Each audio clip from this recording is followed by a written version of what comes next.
जवाब मिलेगा, करारा जवाब मिलेगा और इंशाअल्लाह संविधान के दायरे में रहकर अपनी हक बयानी करेंगे। और ये भिवंडी की आवाम जो आज हजारों की तादाद में यहां जमा हुई है, इस बार भिवंडी में बताएगी कि खालिद भाई, हमने पिछली बार 44,000 वोट दिए थे, इस मर्तबा 1 लाख के ऊपर आपको वोट देकर कामयाब करेंगे। क्योंकि आप ऐसा किसी को भी उठा के एक पॉलिटिकल वेंडेटा से झूठे इल्जामों के अंदर जेल में बंद कर देते, मगर ये अवाम ने सबूत दिया आज कि खालिद गुड्डू वाकई में एक शेर है। और शेर जख्मी हुआ तो भी क्या हुआ, शेर शेर होता है भाइयों। ये आपने साबित किया आज कि हम सब साथ में मजलिस इत्तेहादुल मुस्लिमीन के। यकीनन अब फहरिस्त में बहुत ही अहम नाम है। एक नाम वो है जिसने बम्बई की नुमाइंदगी करते हुए हर मरहले पर अपने कौम की नुमाइंदगी की है। National spoke person and ex MLA जनाब वारिस पठान साहब, इस शेर के साथ आवाज़ देता हूं कि नज़र नज़र में उतरना कमाल होता है, नफस नफस में बिखरना कमाल होता है, और बुलंदियों पे पहुंचना कोई कमाल नहीं, बुलंदियों पे ठहरना कमाल होता है। जनाब वारिस पठान साहब। औज़ु बिल्लाहि मिनश शैतानिर रजीम, बिस्मिल्लाहिर रहमानिर रहीम। अस्सलामु अलैकुम रहमतुल्लाहि व बरकातहू। शह नशीम पर तशरीफ़ फरमा ऑल इंडिया मजलिस इत्तेहादुल मुस्लिमीन के आपके हमारे सदर मेंबर ऑफ पार्लियामेंट अलहाज बैरिस्टर असदुद्दीन ओवैसी साहब, महाराष्ट्र के president All India Majlis Ittehadul Muslimeen के मेंबर ऑफ पार्लियामेंट औरंगाबाद मेरे भाई इम्तियाज़ जलील साहब, मुंबई प्रेसिडेंट जनाब फैयाज साहब, महाराष्ट्र के हमारे जनरल सेक्रेटरी जनाब सैयद मोइन साहब, सैफ साहब, भिवंडी के जिम्मेदारान, फारूक शताब्दी साहब शोलापुर के जिम्मेदार, और तमाम मजलिस इत्तेहादुल मुस्लिमीन के जिम्मेदारान और यहाँ पर मौजूद मेरे दोस्त, मेरे बुजुर्ग और मेरी पर्दानशी माँ बहनें, आज का ये जलसा हालात हाजरा के नाम से मुनक्किद किया गया है। जैसा कि आप तमाम को पता है कि देश के आज की तारीख में हालात क्या चल रहे हैं, हम बरसों से देखे जा रहा है कि किस तरह से एक जंग जैसा माहौल क्रिएट कर दिया गया है, खास तौर से मुसलमान भाइयों के ऊपर। फिर चाहे हिजाब का मुद्दा हो, चाहे हलाल गोश्त का मुद्दा हो, लाउड स्पीकर का मुद्दा हो, हमारे घरों का मुद्दा हो, जहांगीरपुरी हो, शाहीन बाग हो, या फिर आप देख रहे हैं कि ज्ञानव्यापी मस्जिद, ताजमहल, कुतुब मीनार, ये तमाम अगर मुद्दों को आप देख लो तो एक तरह से ऐसा लग रहा है कि भाजपा सरकार ने पूरी तरह से मुसलमानों के खिलाफ एक जंग सी छेड़ दी है। मगर दूसरी तरफ आप देखिए कि उनको जवाब कौन दे रहा है। जिन नानहाक सेक्युलर पार्टियों को आप 70-75 सालों से वोट देकर इक्तदार की कुर्सियों पर बिठाते आए, आपने अपना कीमती वोट दिया यह सोचकर कि जब कभी आपके ऊपर कोई बात आ जाएगी, आप पे कोई मुसीबत आ जाएगी तो आपकी तरफ से ये आवाज बनेंगे, आपकी तरफ से लड़ेंगे, जवाब देंगे, सरकार की आंखों में आंखें डालकर जवाब देंगे। लेकिन अफसोस कि इतने बरसों से हम जिनको अपना समझते आए, उन्हीं ने हमारे पीठ में खंजर भोंक दिया, वोट हमारा लिया, इक्तदार पर बैठे, मगर जवाब देने की ताकत क्षमता किसी में नहीं रही। आज अगर कोई हर मुद्दों पर, चाहे हिजाब का मुद्दा हो, चाहे मस्जिद का हो, चाहे ट्रिपल तलाक का हो, चाहे CAA का हो, हर मुद्दों पर अगर आपके हमारी तरफ से कोई लड़ता है बेबाकी के साथ, तो कोई और नहीं, आपका हमारा कायद जनाब बैरिस्टर असदुद्दीन ओवैसी साहब लड़ते हैं हर मुद्दे पे। और मैं कहूंगा तो आपको लगेगा नहीं वारिस भाई ऐसा ही कह दे तो, लेकिन नहीं, आप तमाम के घरों में टीवी, आप तमाम के पास मोबाइल फोन है, सोशल मीडिया है, न्यूज़पेपर है, हर तरफ आप देखिए हिजाब का मुद्दा आ गया, ये सारे के सारे सेकुलर पार्टियां खामोश मुंह में दही जमा कर बैठ गए, कोई नहीं बोलेगा।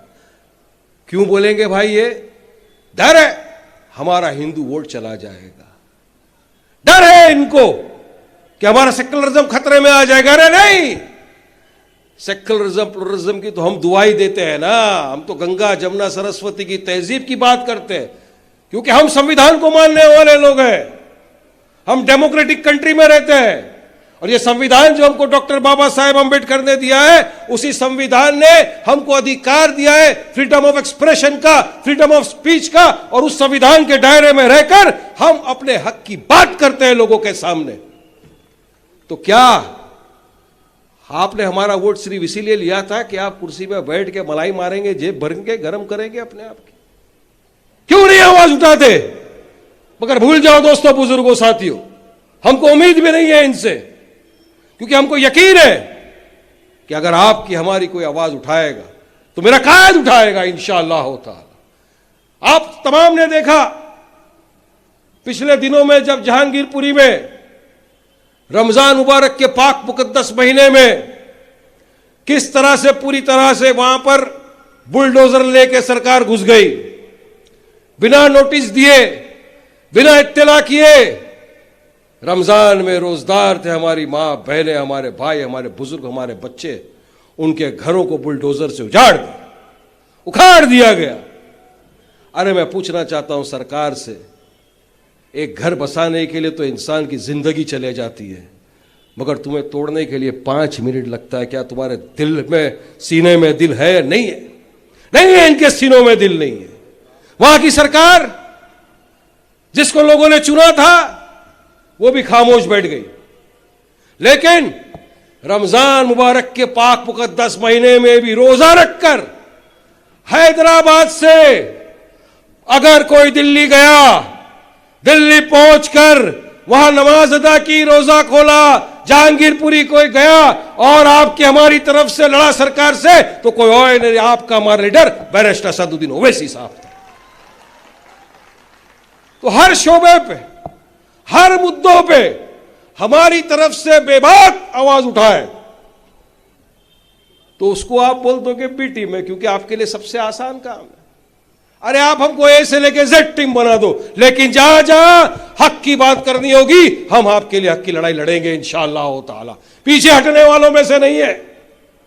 और सुन लो मजलिस पर तनकीद करने वालों, सुन लो कान खोल के कि आसमान पे थूकने वाले को समझ लेना चाहिए कि पलट के थूक उसी के मुंह पे गिरेगा, करारा जवाब मिलेगा,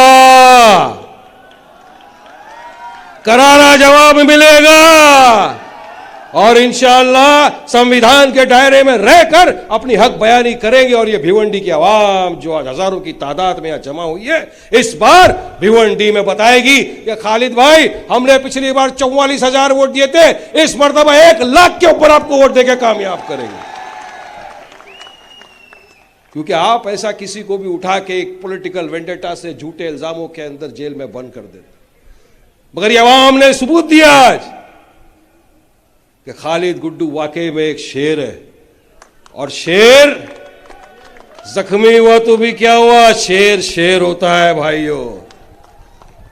यह आपने साबित किया आज कि हम सब साथ में मजलिस इत्तेहादुल मुस्लिमीन के, क्योंकि आज वक्त का तकाजा यही है। अभी जैसा अमोल कामले साहब ने बताया कि किस तरह से भिवंडी के अंदर लोग बताते हैं कि हमने फंडिंग लाए, दूसरी जमात बोलती है हम फंड लाए।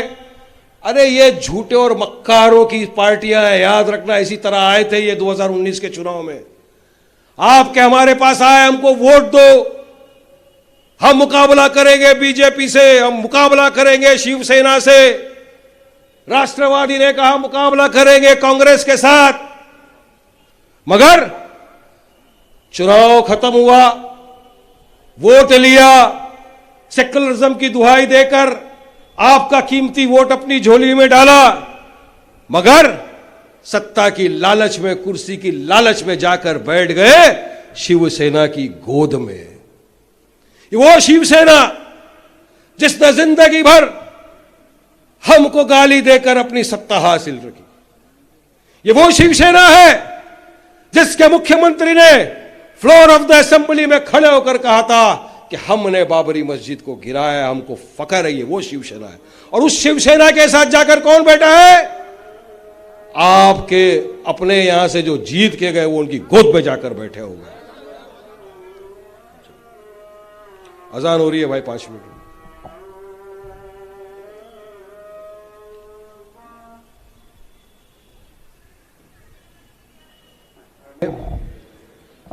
भिवंडी में जलसा रखा, काफी लोगों को तकलीफ शुरू हो गई। अरे भिवंडी में असद सब आ रहे हैं, असद सब आ रहे हैं, पूरे हिंदुस्तान में जा रहे हैं। भाई भिवंडी क्या हिंदुस्तान का हिस्सा नहीं है क्या? आएंगे, जम्मू कश्मीर से कन्याकुमारी तक जाएंगे, गरीबों की, मजलूमों की, मुसलमानों की, दलितों की आवाज बनेंगे, हक और इंसाफ की लड़ाई लड़ते रहेंगे। इनको तकलीफ हो गई क्योंकि इनकी सियासत इनको खत्म होती नजर आ रही। अरे आएंगे बिल्कुल। जो ये समझ के बैठे हैं कि हम तो यहां पर विकेट जमा के बैठ गए, नहीं, एक यॉकर ऐसा आएगा, असद भाई का 3 विकेट गुल हो जाएगी तुम्हारी, हमेशा की याद रखना। अब मजलिस कामयाब होगी इंशाअल्लाह। आप इतने बरसों से भिवंडी के हालात से वाकिफ हो। डेवलपमेंट के नाम पर ये लोग सिर्फ और सिर्फ आपसे वोट मांगते हैं, मगर काम कभी नहीं किया डेवलपमेंट का, विकास का। ये भिवंडी का इतिहास चला आ रहा है। और हम अगर काम की बात करते हैं तो हमको बोले जाता है, हम पे तनकीद की जाती है। अरे क्यों नहीं लड़ेंगे चुनाव? लड़ेंगे चुनाव, पूरी तरह से लड़ेंगे इंशाअल्लाह ताला।